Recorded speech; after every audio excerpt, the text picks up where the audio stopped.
Hey folks, today I have a bit of an unboxing and first impressions hands-on with the new Hasselblad X2D 100C.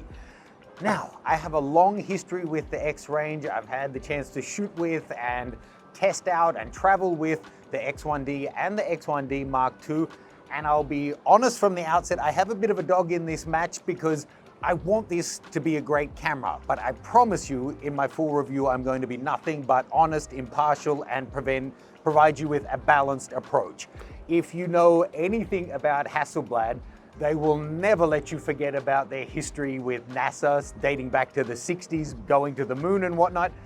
Just like Omega, the watch company that also went to the moon on those flights, they'll never let you forget either. So these have a long and very proud history, but it's 2022, and I think it's fair to test this against, modern expectations. The X1D was beautiful, but really flawed. It was buggy, it would shut down all the time, it was incredibly slow. The Mark II came with some improvements, was still honestly quite slow though, a lot less buggy was a nice thing.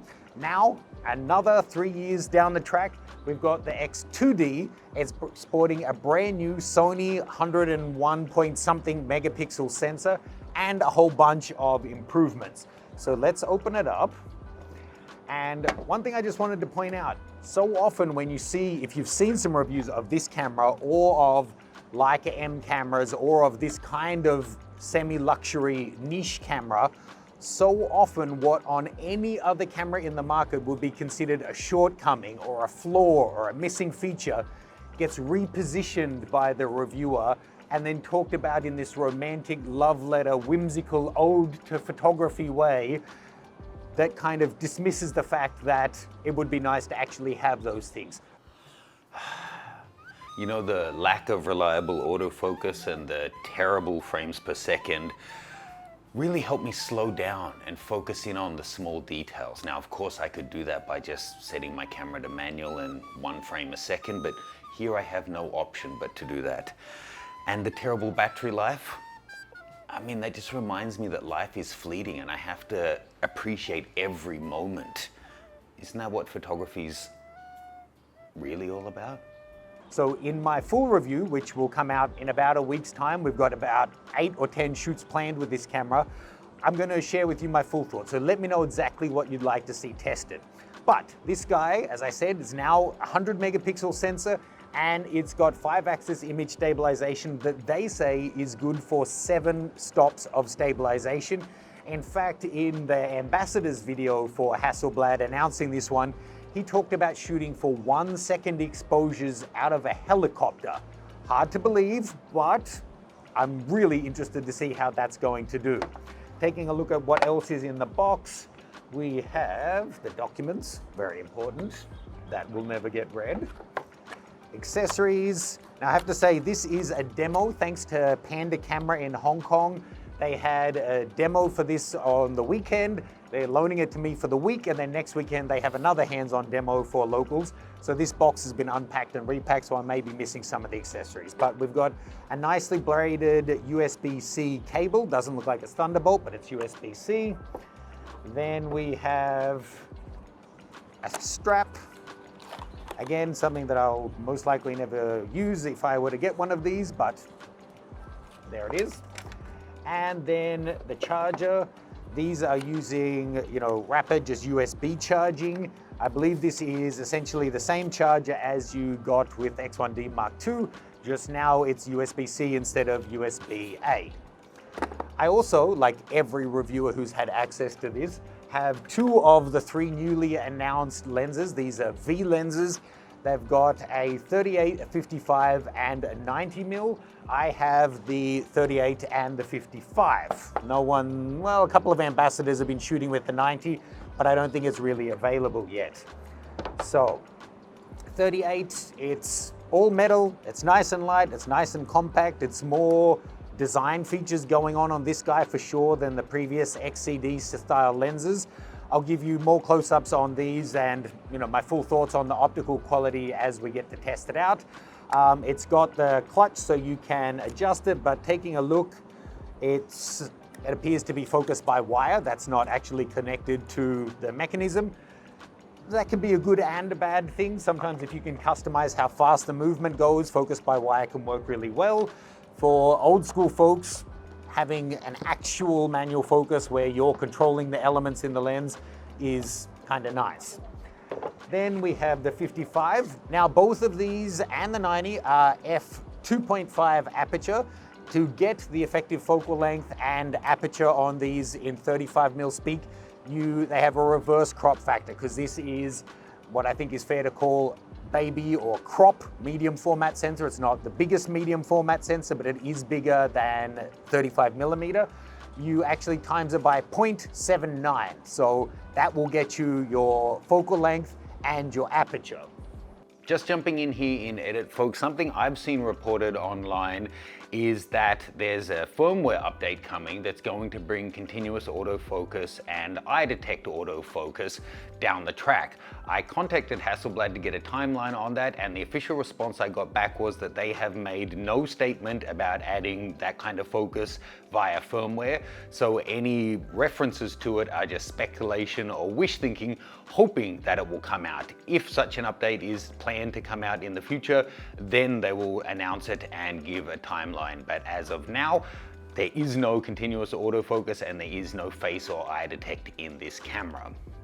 Now I am going to go out and give this a shoot before we release this video so I can have some actual shooting, but let me just quickly run through some of the specs, some of which I haven't really seen addressed in other overviews. The good things, as I said, new sensor, new stabilization. It is now sporting, instead of dual SD cards, it's got CF Express Type B and a built-in 1 terabyte. It looks like it's an NVMe drive in there that's doing like 2,500 MBS. So great. The only port on this is a USB-C that you can use for charging and for getting the files off your camera. No HDMI mic or headphones, because this camera has absolutely no video capabilities.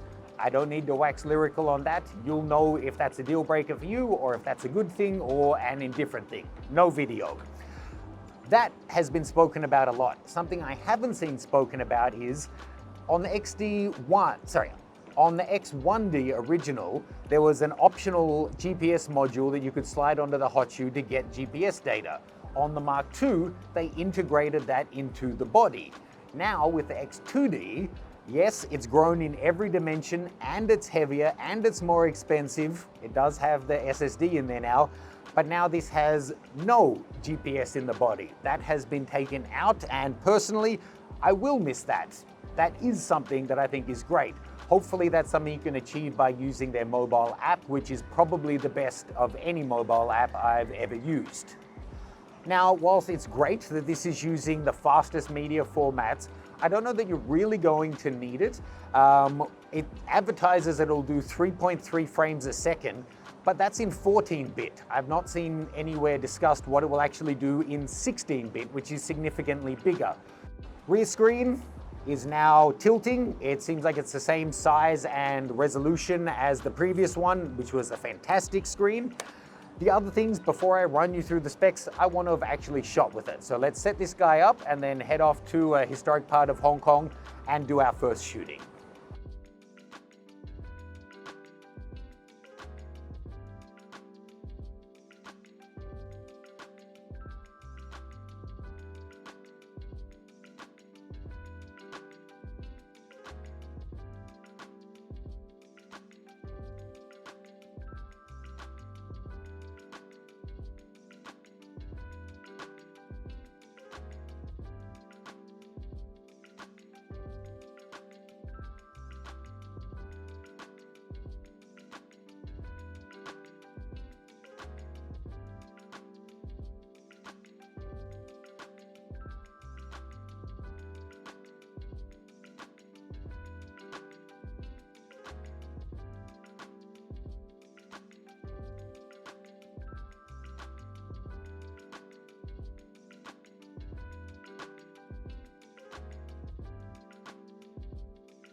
Before I give you my top line first initial thoughts, if you haven't already, please head on over to learn.mattgranger.com. You can sign up to my mailing list there. I'll send you a free copy of my guide to improving your portraiture. My other school is learn.artnudeportraiture.com. That one is not suitable for work. And if you sign up there, you'll get a free start to finish lingerie photo shoot with Yasmin. I wanted to circle back on the history of this before I give you what I've learned so far. I mentioned the X1D was buggy and all of that. Essentially, I think being a small company, Hasselblad struggled getting access to good parts for the first and second generation. I'm hoping that now that they're controlled by DJI, that buying power will give them access to much better components, which would go a long way to explaining why this has grown in size. And I have to say, first of my 5 insights, the speed is definitely better. I want to go in, do some proper tests in more varied situations before I give you any conclusions, but the speed is definitely improved from startup time to focus acquisition to blackout time. All of that is definitely better than the X1D Mark II. Other things I've noticed, it is physically bigger overall. The rep actually pointed out the grip is quite a bit bigger, so for someone like me with big hands, if anything, it's even better. It was already the best grip on the market, but it's probably even better. But if you have a small hand, you might actually prefer the grip on the older generation ones. Having shot this in like 35-degree heat for about 2 hours, where the battery is and where the card is, both sides are warm to the touch, not at all uncomfortable, but noticeably warmer than other parts of the camera. So if you're going to have the LCD on and shooting for half days, something that you might want to keep an eye on. Next up, the EVF is astonishing. I knew on paper it was going to be good. It's still, I believe it's a 5.76 million dot EVF, which is up there with the best of them. The A7S III is even higher res, but what separates this from like the Fuji GFX 100 has the same resolution, but this has a much bigger magnification. This is full 1 times. I don't know of any other EVF that does that. Another thing, I just had to test out the stabilization, having heard these outlandish claims. It's pretty freaking good. I was doing handheld shots at 0.7 and a full second with the 55mm lens. I'll have to get them in studio to see if they're pin sharp, but they're looking pretty good on the back of the camera. So first impressions, so far so good, but we have so much more that I want to test out.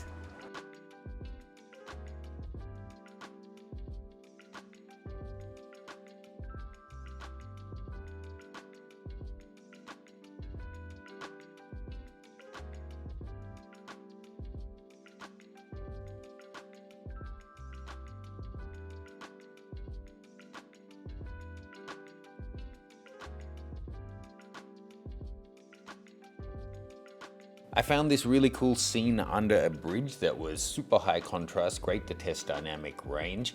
Here I did a series exposure bracketing and compiled them in Lightroom. Despite being handheld, they compiled well, and you can see super HDR effect, but you can also just recover the shadows really well from a single file. Here you can see what we got in Lightroom.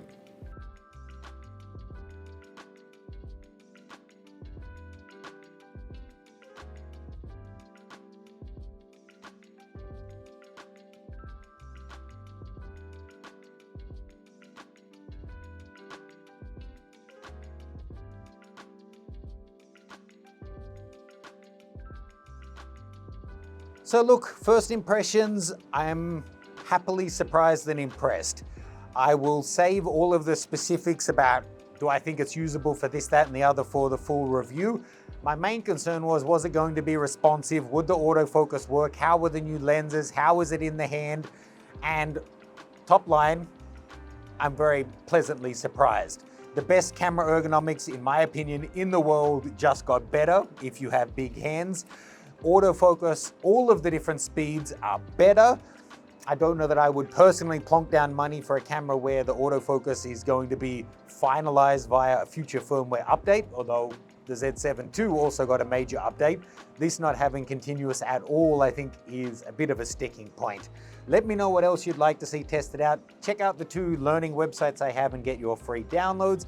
Social media, subscribe, all of that good stuff. Leave me your comments below, and I'll see you in a week with my more detailed field-tested review. Sure, it costs double and does half, but just look how shiny it is. I mean, sure, I could put a manual focus lens on my cheap camera, but I mean, I want this one. Sure, it may not be as big as phase 1 or medium format film, but we call it large format, and that's all that really matters. The fact that this camera can't get a decent white balance reading, it doesn't bother me at all, because I get more respect online with black and white images. Yeah, some people will say this is just an overpriced luxury toy, but I can't afford a Porsche, so here we are.